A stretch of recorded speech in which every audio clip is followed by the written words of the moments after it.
Hi,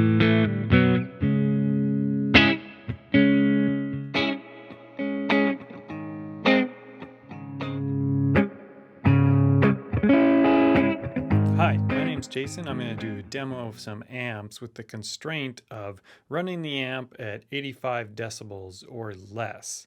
The process that I followed is I rented every amp at the guitar store, took it home, tried it out at the volumes that I could work with in my space. So that's really what I'm going for, is that you can play a guitar, a chord straight into the amp and get those kind of breakup qualities at 85 decibels. So the amps that I've chosen are specifically for that purpose. I think it's interesting that I ended up with one Fender, one Marshall, one Vox. So now let's introduce the winning amps of my process. I'll put a link in the description for all these amps, so these are just the highlights. This 5-watt Marshall tube amp has a built-in attenuator to step down to 1 watt, and that was critical to my use case, and you're only going to hear the 1 watt examples in a minute here. The 5 watt is mostly just louder. Two things that I really like about this amp is that it has a 10-inch speaker and a built-in reverb, which both seem to be hard to find qualities in an amp that can operate at 1 watt volumes. Next up is a classic Vox AC15. Vox seems to be the only amp that works for me at 15 watts, which obviously depends on the gain and master controls.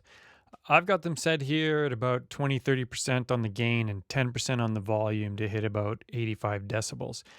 I tried the 15-watt Fenders, the Bass Breaker and the Princeton, and they didn't, but the Vox seems to have just enough grit for me at 85 decibels. This is a Fender TONEMASTER amp, which is one of the new modeling amps that came out in 2019. So it's not a tube amp, but it's a great emulation of the original at a lower price and weight. Like the original, it doesn't have a gain and master volume, but it does have this variable attenuator switch on the back. So unlike the original, you can play it at 5, which is what you're going to hear now. Obviously, you can play clean at even lower volumes, but I'll show you how much grit you can get at 85 decibels. And if you want less grit, turn it down. Don't think of this as your average free plug-in amp in a pine box. It has a lot of computing power on board, and the detail in the emulation is excellent.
I think that these three amps are giving a reasonable characteristic on-brand sound at 85 decibels. And they also go really loud as well. So you can play with them at 85 decibels and then crank them up, and then they'll give you basically the same thing, just 20 decibels more. Okay, so I think it's worth talking about how you evaluate the success of this experiment, because there is definitely some feeling that you get from a 100-watt amp. I mean, bass, I think to some degree, you feel it as much as you hear it, and that just doesn't happen at 85 watts. So everything, I think, always sounds a little bit more higher timbre, really, than it would if you really cranked it. And I think that that's to some degree a psychological effect.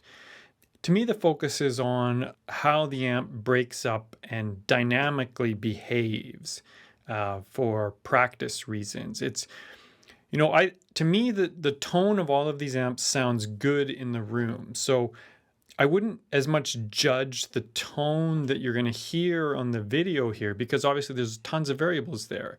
I've specifically chosen just one guitar, and it's a semi-hollow Les Paul, and it has its own timbre qualities, which I like, but maybe you don't.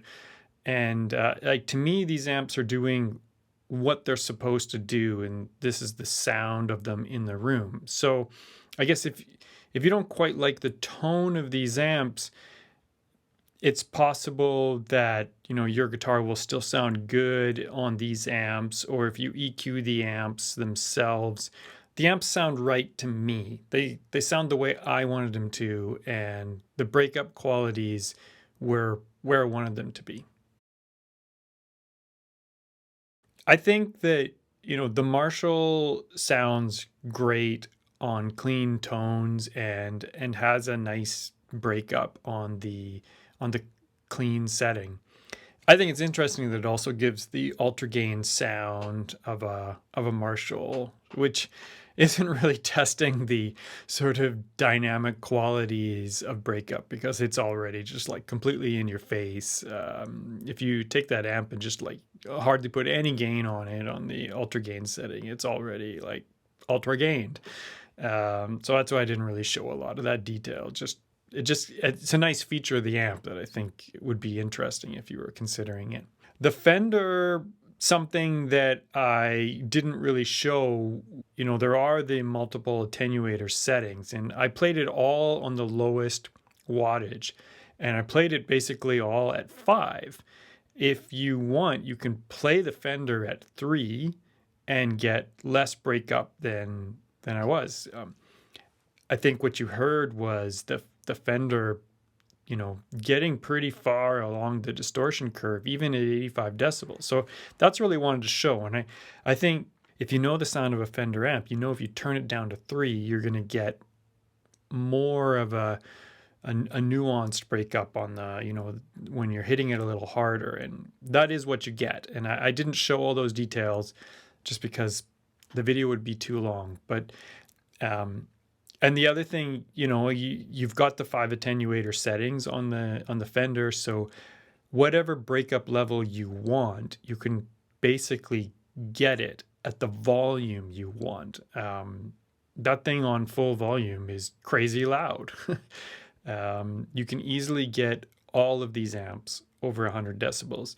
I think the Vox is an interesting case because it is a 15-watt amp, and I think when you hear those samples, you're clearly hearing that it has a lot more headroom to go than the other two amps at 85 decibels. It's really not into its like full breakup curve at 85 decibels. And I don't think you're going to get it there. You can completely crank the gain on it, and you will get more of a breakup sound. But in my opinion, when you just keep on going with the Vox sound, it just kind of disintegrates and it's just like too muddy and noisy. Whereas if you turn up the volume, you get a little more compression and a little more bass sound, which is really nice. So I think the Vox is maybe the worst performing of the three at 85 decibels, but I think that it's certainly good. I really like the sound of a Vox. I haven't found anything that goes quieter, so I'm pretty satisfied with the AC-15. I think that it's a very versatile amp still.